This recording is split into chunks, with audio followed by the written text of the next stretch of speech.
Title: The Peacock and the Lion. Setting: India, 1879, the height of the British Raj.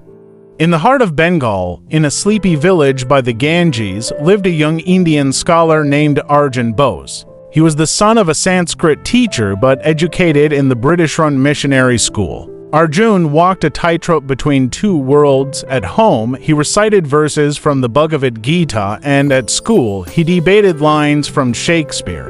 One monsoon season, a new British officer arrived in the region, Captain Edward Harrington, a Cambridge-educated linguist with a peculiar interest, ancient Indian texts. Unlike many of his peers who looked down upon Indian culture, Edward saw beauty in it.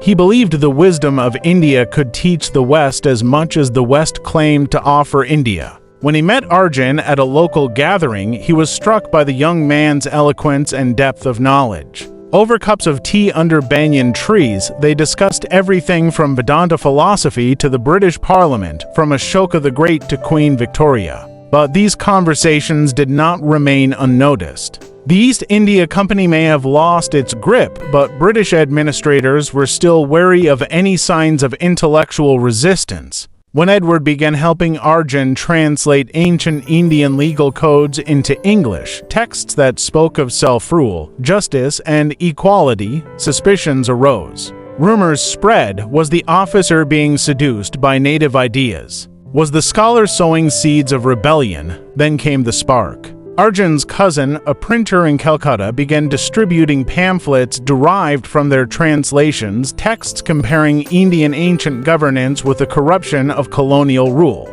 Though subtle, the message was clear.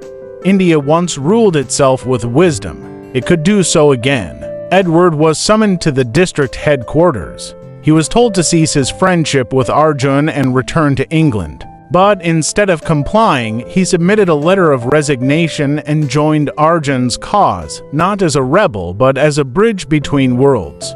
Together they opened a school, one that taught Sanskrit and English, logic and literature, history from both Indian and British perspectives.